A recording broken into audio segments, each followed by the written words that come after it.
Joe, what do you just take away from the effort this week of the guys? Shane talked about being professional and kind of sticking with it, even though the game didn't mean a whole lot. Yeah, listen, I mean, I don't know, maybe you try to talk yourself into thinking these games don't mean a lot to ease your mind a little bit, but it's still an NFL game, and it's still our profession. There's always something on the line. There's always a lot on the line, to be honest with you. So they all mean a lot. I know it didn't mean anything for the Colts and what we're doing this year, but a victory in this league, it goes a long way no matter what.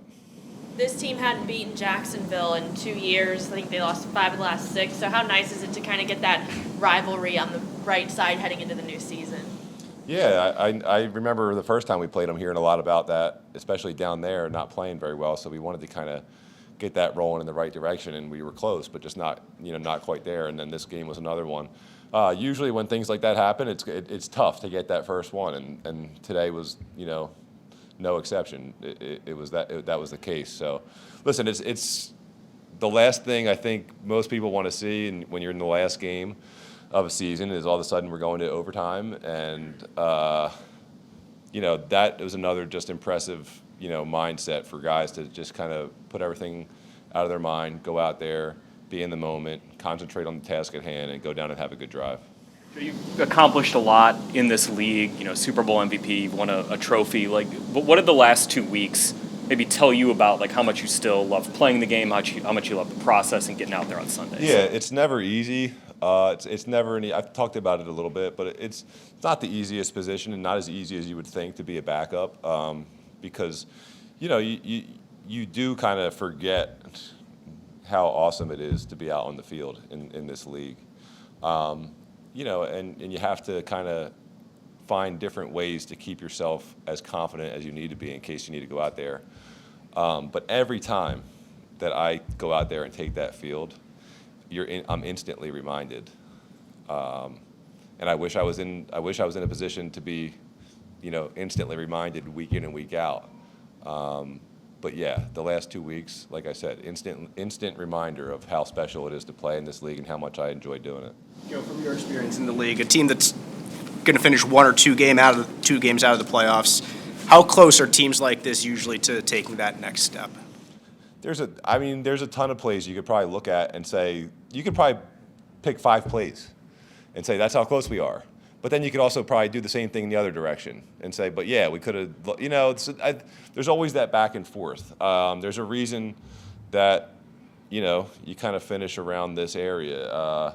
I think when you ultimately just become better, then those things start to go in your favor, because if you looked at it right now, there's just probably a lot of 50-50 things. For the one that we could have had, there's another one that we couldn't have had. So we just need to change that balance a little bit, and the only way to really do that is to get a little bit better. I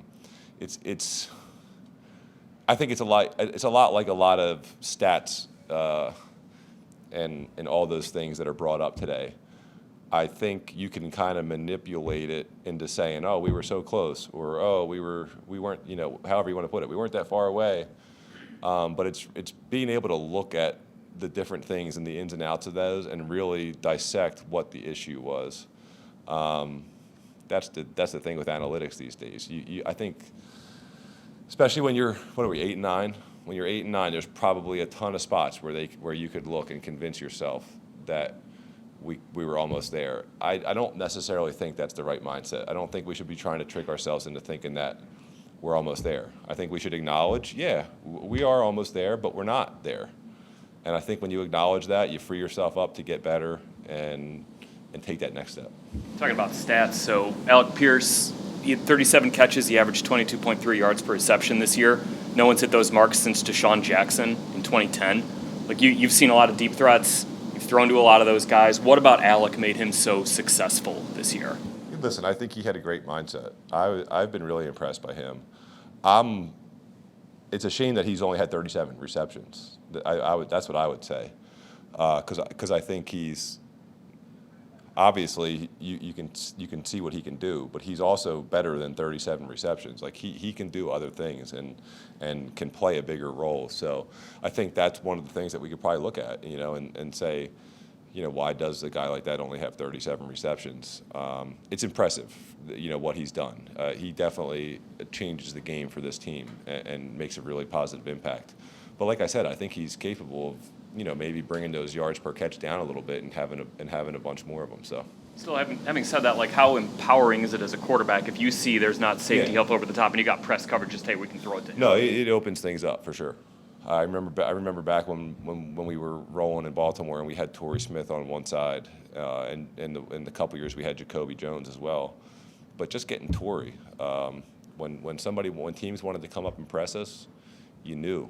It wasn't 50-50. Like, you knew, like, here we go. So that really helps a lot because then you can just do all kinds of other stuff as well. On a similar vein, you've played with so many centers in this league. What stands out to you about Ryan Kelly?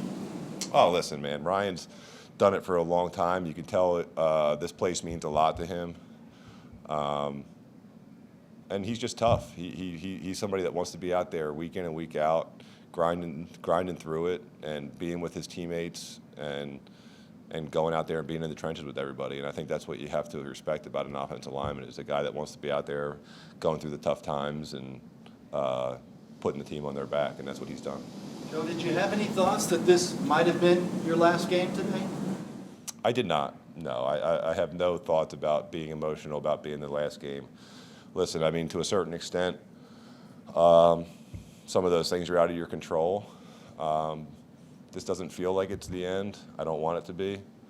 But like I said, sometimes those things are out of your control. And I'm not one to, sit and whine about things and be overly emotional about things anyway. Listen, this game has been unbelievable to me. I've been playing it since I've been 12 or 13 years old, and I'll be 40 in a couple weeks. And I want to play. I want to be one of those 40-year-olds that has played in the NFL, and I want to play meaningful football games. I think I can help some people out, and hopefully I get the chance to do that. What advice, if any, would you give to Anthony Richardson about becoming the franchise quarterback as he goes into this offseason? Listen, the biggest thing, I think when you get into this world, there's times when things aren't going perfectly where it can become a profession. It is our profession. It's a job. And there's times where it can feel like a job. I think what I would say is find ways to remind yourself or find little things to look at and do that remind you that this isn't a job. This is so much more than that. It's such a special thing that we get to do.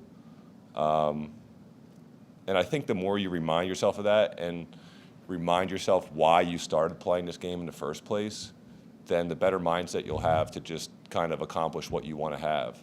And listen, you're going to hit little speed bumps along the way where it goes back to feeling like a job. Like, man, I got to go to work today. All right, let me pick myself up and go do it. But there is little ways to remind yourself of how special it is and how great of an opportunity we have.